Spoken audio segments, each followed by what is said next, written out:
नमस्कार, स्वागत है आपका हिंदू प्रवचन चैनल में। आइए आज हम जानेंगे भाई बहन का पावन पर्व यानी रक्षाबंधन क्यों मनाया जाता है। रक्षाबंधन को हम सभी भाई बहन बड़े प्रेम और स्नेह के साथ हर साल मनाते हैं।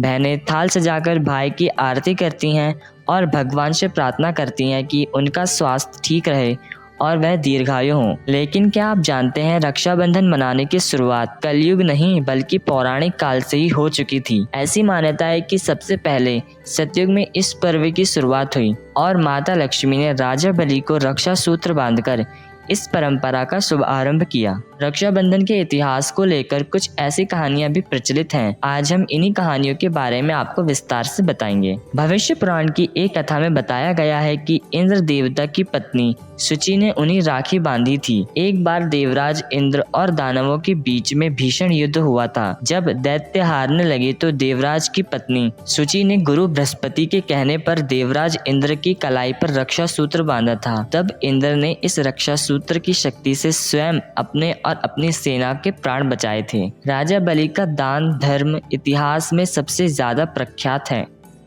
इस बार माँ लक्ष्मी ने राजा बलि को राखी बांधकर बदले में उनसे भगवान विष्णु को मांगा था। कहानी इस तरह है कि एक बार राजा बलि ने यज्ञ का आयोजन किया। तब उनकी परीक्षा लेने के लिए भगवान विष्णु वामन अवतार लेकर आए और दानवीर राजा बलि से 3 पग भूमि मांग ली। बलि ने हाँ कह दिया तो वामन अवतार ने 2 पग में ही सारी धरती और आकाश नाप लिया। राजा बलि समझ गए कि भगवान विष्णु स्वयं उनकी परीक्षा ले रहे हैं। तीसरा पग रखने के लिए उन्होंने भगवान के सामने अपना सिर आगे कर दिया। फिर उन्होंने भगवान से याचना की, अब तो मेरा सब कुछ चला ही गया, प्रभु आप मेरी विनती स्वीकार करें और मेरे साथ पाताल में चलकर रहें। भगवान को भी भक्त की बात माननी पड़ी और विष्णु जी वैकुंठ छोड़कर पाताल चले गए। जब देवी लक्ष्मी को यह पता चला तो वह गरीब महिला का रूप धारण कर बलि के पास पहुंची और राजा बलि को राखी बांध दी। बलि ने कहा कि मेरे पास तो आपको देने के लिए कुछ भी नहीं है। इस पर देवी लक्ष्मी अपने रूप में आई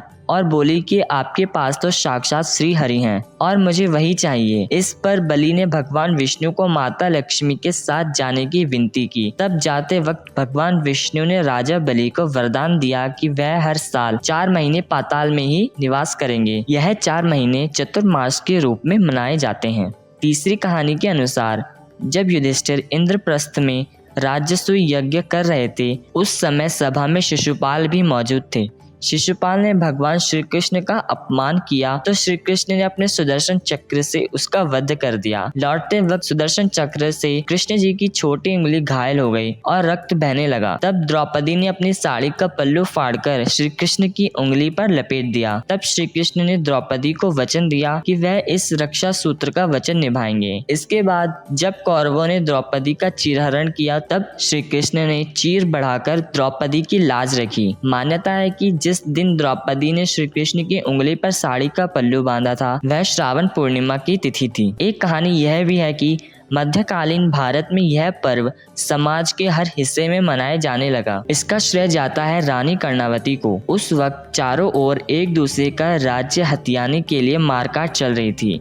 मेवाड़ पर महाराजा की विधवा रानी कर्णावती राजगद्दी पर बैठी थी। गुजरात के सुल्तान बहादुर शाह उनके राज्य पर नजर गड़ाए बैठा था।